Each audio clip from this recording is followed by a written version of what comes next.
نحمده ونصلي على رسوله الكريم أما بعد فأعوذ بالله من الشيطان الرجيم بسم الله الرحمن الرحيم اللهم صل على سيدنا ومولانا محمد وعلى آل سيدنا ومولانا محمد وبارك وسلم وصلي عليه.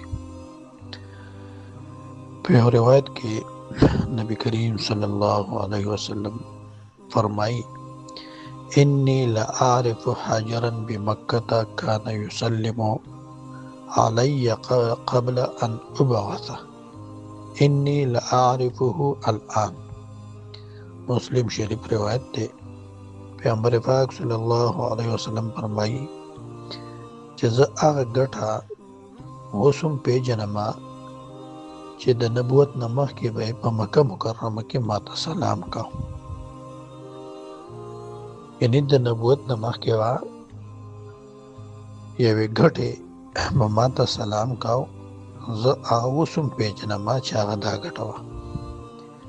د دې ګټې په باره کې مختلف اقوال ذکر شوي دي. بعضې حضرات وایي چې یاره د دې نه مراد حجر اسود دی، او یو قول پکې دا هم دی چې دا د داسې عامه ګټه به چېرته په لاره کوڅه کې پرته وه او هغې به نبي علیه الصلاة وسلام ته چې دی نو سلام کاو.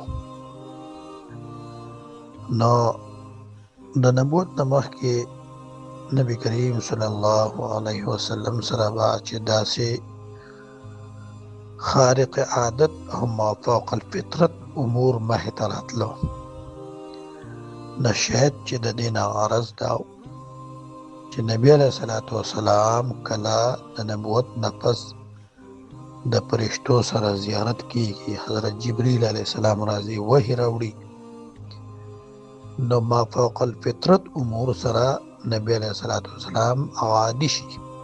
یعنی دام یو قسم تدریج و د نبی علیه الصلاة وسلام تیاری وه. خو د نبوت نه پس چې کله نبی علیه الصلاة وسلام باندې اوله وحی راله، نو څرنګه چې د سیرت په کتابونو کې دا راځي چې حضرت خدیجه رضی الله تعالی عنها هغې ته پیغمبر علیه الصلاة وسلام څه وایي؟ لقد خشیت علی نفسی، ما ته د خپل ځان یره ده. نو دا هغه بشري کمزوري د هغې تقاضا وه چې نبی علیه الصلاة وسلام په اول ځل باندې د فرشتې سره د ملاقات د دا کیفیت و چې لقد خشیت علی نفسی، ما ته د خپل ځان یره ده. نو که چرته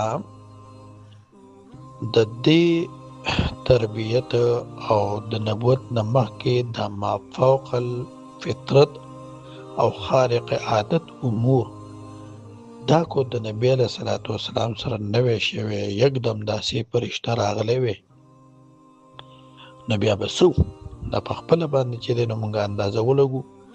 نو دا الله جل شانه په امورو کې حکمتونه دي او د الله تعالی په احکاماتو کې حکمتونه دي چې د هغې احاطه مونږ نه شو کولی. خو دا تدریج چې دی، تدریج یعنی د ادنا نه اعلی ته ترقی کول، دا چې دی نو د الله تعالی په دې دین کې په دې احکاماتو کې دا چې دی نو ډېر ځایه موندلی کېږي. ګورئ یو بله دغه دی یو مسله ده قرآن مجید کې چې پیغمبر پاک صلی الله علیه وسلم باندې چونکې قرآن چې دی نو ټول نازل شوی دی، په دې اولنۍ سپاره کې اول الله پاک د نسخ بیان کی په 12 رکوع کې ما ننسخ من آیت او ننسها نأتی بخیر منها او مثلها، د نسخ بیان کی. د دین وروسته بیا د حضرت ابراهیم علیه السلام او حضرت اسماعیل علیه السلام د بیت الله شریف د تعمیر واقعه هغه ذکر کیږي. وإذ يرفع إبراهيم القواعد من البيت وإسماعيل.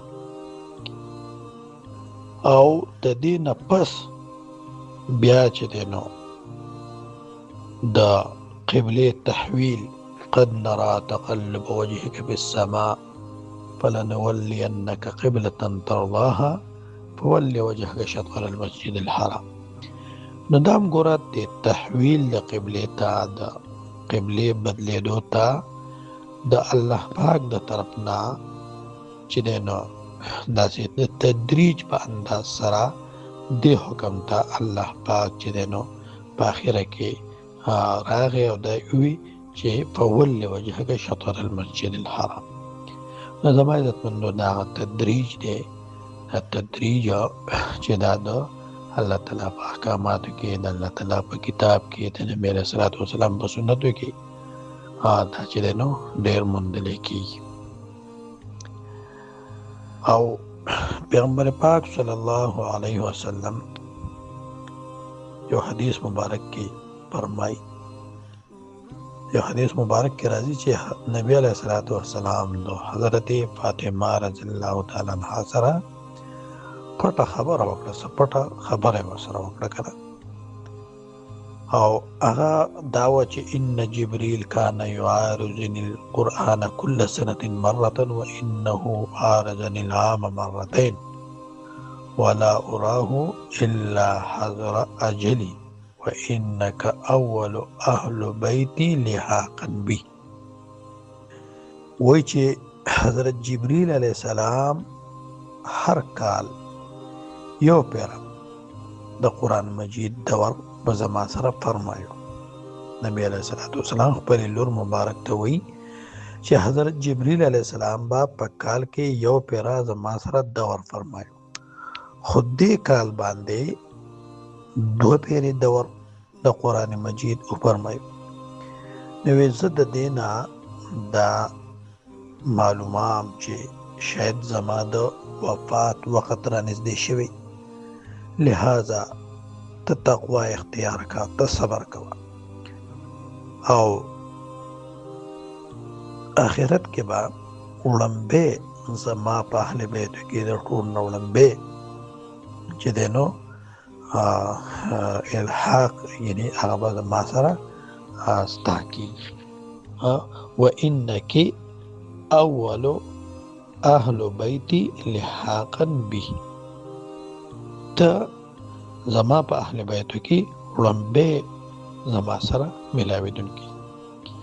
او د نبی علیه الصلاة والسلام د وفات نه وروستو شاید چې شپږ میاشتې غالبا دغه شانې سیرت په کتابونو کې راځي چې حضرت فاطمه رضی الله تعالی عنها د نبی علیه الصلاة والسلام سره یعنې میلاو شو، د هغې وفات وشو.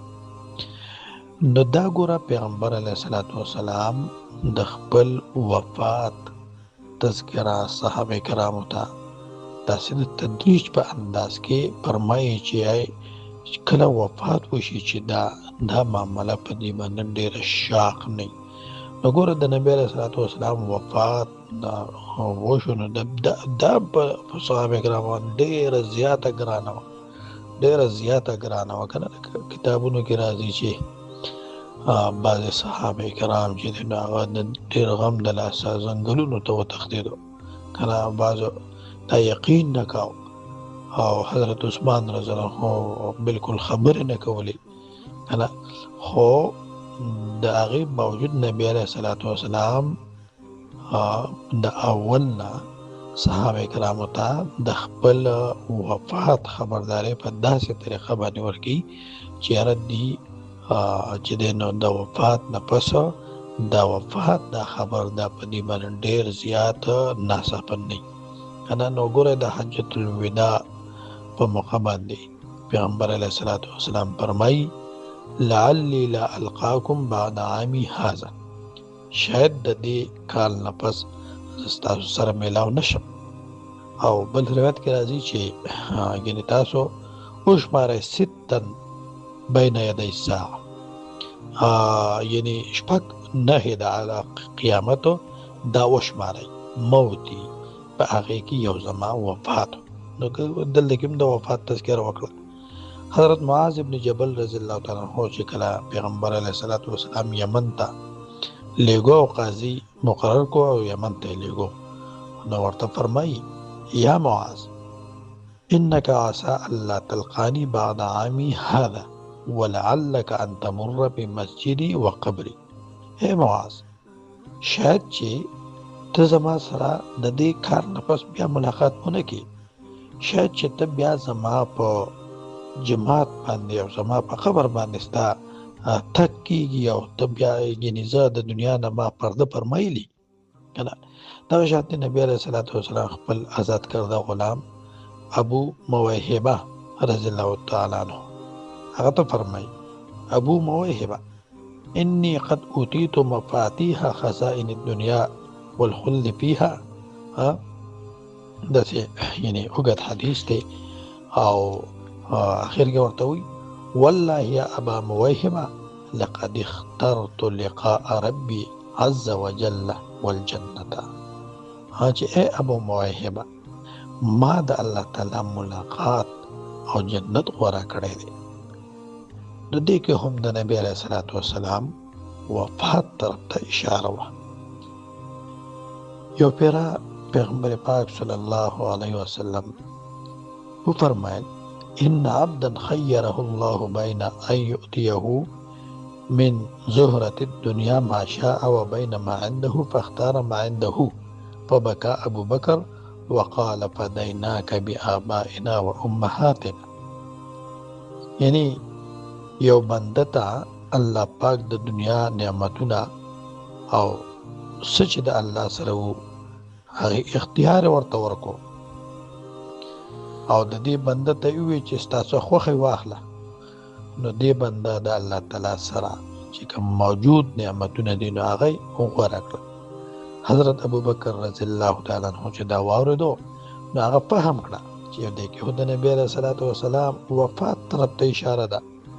نو یې فرمایل چې زمونږه پلاران او میندې ټول نستانه قرباني اې د الله پیغمبر. قرآن کې هم دا مضمون راغلی دی وما محمد الا رسول قد خلت من قبله الرسل. نو غرض دا دی چې دا یعنی هغه تدریج لحاظ ساتلی کېږي د الله په کلام کې د نبی علیه صلات وسلام په سنتو کې که نه چې دا په ډېرو معاملاتو کې او په ډېرو احکاماتو کې د دې لحاظ دا ساتلی کېږي. الله تعالی دې د عمل توفیق راکړي. وصلی الله علی النبی الکریم وعلى آله وصحبه اجمعین برحمتک یا ارحم الراحمین.